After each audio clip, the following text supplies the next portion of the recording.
Olá, seja bem-vindo ao Saúde. Hoje no programa você vai conhecer um serviço dos Correios que transcreve correspondências para o Braille. O homem só se torna cidadão a partir do momento que ele lê e escreve. Vai ver também o acervo da biblioteca da Fundação Hemominas, que agora é aberto para toda a comunidade. Para mim, toda fonte de saber, ela é importante para nós, mesmo que não esteja envolvido diretamente com os nossos trabalhos, né? E ainda vamos fazer um tour pelo corpo humano em uma exposição aqui em BH. O grande diferencial dessa exposição é a maneira de conservação dos corpos mesmo. Na entrevista de hoje, um bate-papo sobre o fim da menstruação. Todo método que vai bloquear essa menstruação deve ser hormonal, não tem como ele não ser hormonal. Você não pode perder, o seu programa de saúde começa agora.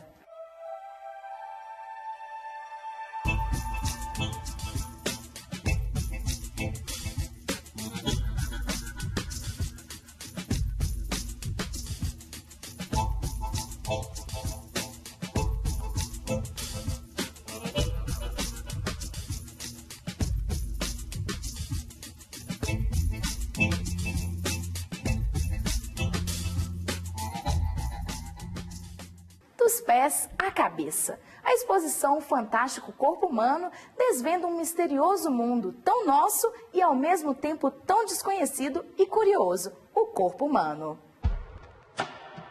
A exposição Fantástico Corpo Humano permite aos visitantes conhecer sobre a anatomia. Para quem é curioso e deseja entrar em um universo tão familiar e tão desconhecido, a visita é uma boa oportunidade de aprendizado. A exposición surgió hace mucho tiempo atrás, a través de un proceso innovador de conservación de cuerpos, data de hace muchos años, más hace 10 años que se empezó más o menos 10 años comenzó a utilizar para mostrarle a la gente el cuerpo humano por dentro.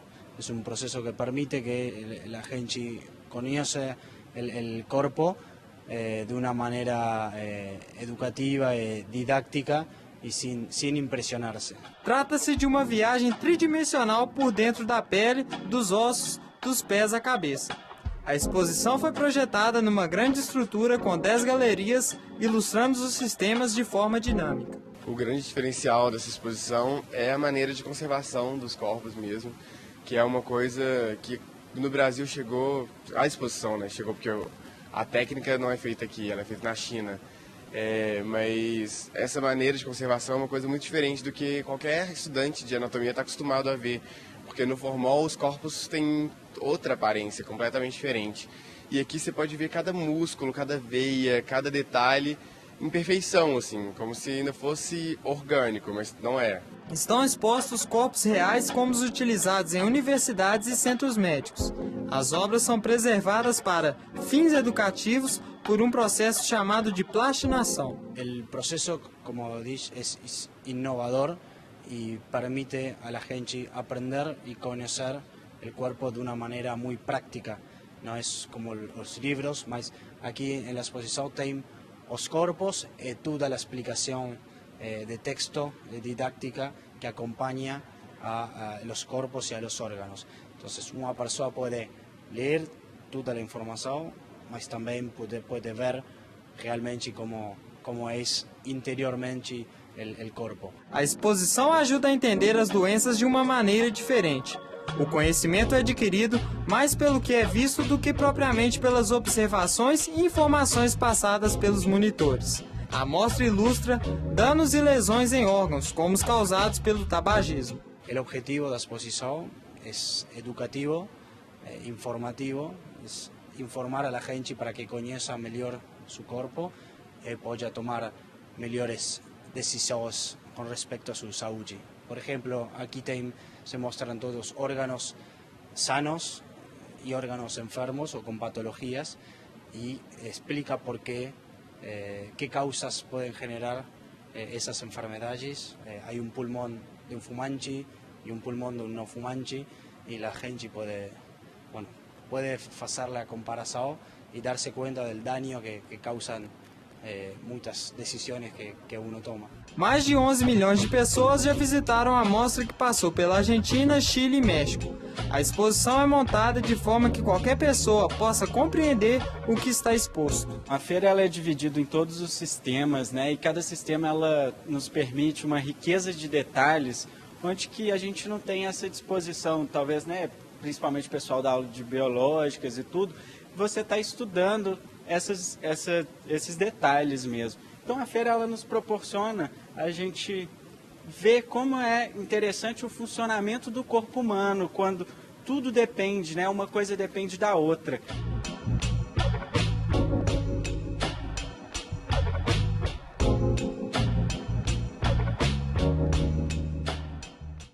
Há 3 anos, a Central Braille dos Correios é pioneira na transcrição de cartas pessoais e comerciais para o alfabeto Braille. Tudo em prol dos deficientes visuais.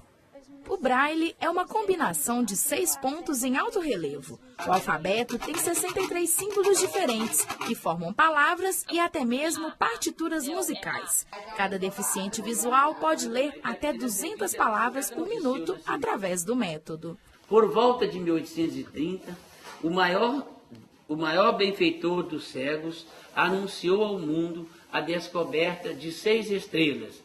Mário não enxerga desde os 12 anos de idade. Aprendeu a ler e escrever na linguagem dos cegos. Fez advocacia, casou, escreveu livros e publicou artigos em revistas. Mesmo com tanta independência, ele nunca se conformou em ter que pedir ajuda para ler as correspondências. Foi aí que surgiu a ideia de um serviço de transcrição de cartas. O homem só se torna cidadão a partir do momento que ele lê e escreve. Sem isso, é muito difícil ser um indivíduo participativo da sociedade. E para os cegos, a coisa é mais complicada porque o direito ou a condição de ler e escrever é recente. Há mais ou menos 2 séculos que o cego passou a ler e escrever. Mas, mesmo assim, ele não tinha acesso às suas correspondências em braille, porque a correspondência é inviolável, então o Correio, em princípio, baseado nessa lei, não poderia criar um serviço em que ele fosse abrir a correspondência de alguém para passar para outro alfabeto. E eu acabei encontrando uma solução jurídica para isto, ou seja, com a autorização do remetente e com a autorização do destinatário, é uma forma que nós apresentamos para o Correio, foi possível criar esse serviço. Criado em 2007, o Serviço Postal Braille dos Correios já transcreveu mais de 4.000 correspondências. São cartas pessoais e comerciais. Cada remetente tem direito a transcrever uma folha de ofício, que equivale a 5 em Braille. No primeiro ano, nós transcrevemos menos de 100 correspondências. O ano passado, nós transcrevemos 1.700 correspondências e esse ano vamos transcrever 3.000 correspondências. Então, na medida que a imprensa divulga, que a sociedade tem conhecimento dessa central, os cidadãos têm procurado se utilizar. Né? A Copasa foi a primeira concessionária de serviço que assinou conosco. Depois nós tivemos mais 4 concessionárias de água e de luz do Rio Grande do Sul, que nos dão as faturas para que nós façamos a transcrição. Ana Luísa é cega e é ela quem faz toda a revisão das correspondências. Ela escuta tudo o que é digitado no computador. Depois é só revisar os textos transcritos para o braille ou para o alfabeto comum. Aí é só imprimir. A gente não pode revelar nada, né? Sigilo total. Aqui recebemos correspondências de pessoa física, que é correspondência normal, social, e também recebemos a correspondência de uma pessoa jurídica, que é o caso de contas, é o caso de cartão de crédito, extrato bancário. Então, esse sigilo, ele é fundamental. Graças a isso, hoje o Mário recebe e pode ler em casa, até convites de casamento. A central estabelecida em Belo Horizonte, ela consegue atender todo o Brasil, né? Então, hoje, na verdade, nós já transcrevemos correspondências de todo o Brasil. Evidentemente que se num dado momento a central daqui não der conta, né, o volume crescer a um nível tal, a empresa evidentemente que estudará. Mas eu acho que dificilmente chegaremos a isso. Mesmo havendo um crescimento bastante acentuado da central ao longo desses 3 anos, a central aqui de Minas tem capacidade de atender uma demanda maior. Eu acho que nós permaneceremos por aqui.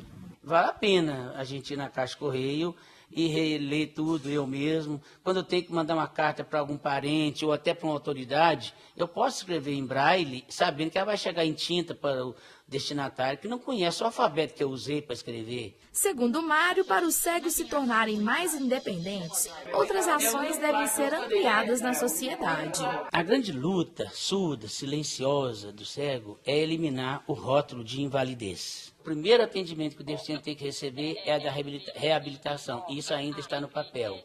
É também o acesso aos equipamentos que são importantes no dia a dia do cego, por exemplo, a datilografia braille, ou, no caso de outros deficientes, uma cadeira de roda, aparelhos auditivos. Isso tudo tem que ser facilitado em políticas de subsídio para que os deficientes possam comprar esses equipamentos para melhorar a sua vida. Para quem ficou interessado, é só se cadastrar de qualquer local do Brasil pelo telefone 031 3249 2249. Lembrando que o serviço é gratuito. A biblioteca da Fundação Hemominas está aberta para a comunidade. Um rico acervo na área da saúde pode ser consultado, inclusive pela internet. A Fundação Hemominas é conhecida pela coleta e distribuição de sangue em todo o estado. Agora ela oferece também uma biblioteca especializada. O espaço tem o objetivo de facilitar o acesso à informação. O acervo ainda é pequeno, mas conta com periódicos atualizados que fazem dela uma referência na área médica. O acervo nosso é especializado em hematologia e hemoterapia. Então, a gente tem aqui essa parte de doenças do sangue, grupos sanguíneos, fator RH, tromboses, tudo relacionado a essas doenças de sangue, os fatores de coagulação. Temos também livros aqui dessa parte de transfusão de sangue, né, de reações após a transfusão. E temos assuntos interdisciplinares que completam a área, que é bioquímica, imunologia, imunohematologia. Nos próximos meses está prevista a implantação do sistema de empréstimos e consultas online em outras 3 unidades da Hemominas. Hemocentro Regional de Uberlândia, Hemocentro Regional de Juiz de Fora e Núcleo Regional de Patos de Minas. A gente, pelo menos, vai estar levando informação, né? As bibliotecas onde tem a unidade da Fundação Hemominas estão levando informação ao cidadão, porque as bibliotecas serão abertas ao público, né, em geral, e eles poderão consultar livros, né, na área, até mesmo para dar maior informação nessa área de hematologia e hemoterapia, as doenças de sangue, né, as doações de sangue, a importância das doações. E não são só estudantes que visitam o local. Funcionários da Fundação já passam a frequentar o espaço, que pretende ser bem democrático. Para mim, toda fonte de saber, ela é importante para nós, mesmo que não esteja envolvido diretamente com os nossos trabalhos, né? A curiosidade, né, e essa possibilidade de utilizar dentro do próprio serviço, a biblioteca, nos torna mais próximos dentro desse conhecimento, porque tem jornais, tem revista. Felipe é um dos frequentadores mais assíduos. Ele é paciente e funcionário da Fundação desde 1985. Os livros da área técnica contribuem bastante, porque além de ser uma fonte bastante confiável, também uma fonte atualizada. O material está disponível para empréstimos e consultas online. É só acessar o site www.hemominas.mg.gov.br. Para o público externo, ele pode trazer o documento de identidade que não é retido. A gente preenche um formulário e ele pode estar tirando alguma cópia de algum capítulo. O público interno, aqui assim, o empréstimo está automatizado, mas é feito dentro da biblioteca mesmo. Então o usuário vem aqui e a gente faz o empréstimo automatizado para ele. No próximo bloco, você confere uma conversa sobre os benefícios de não menstruar. É natural que a pessoa não queira engravidar.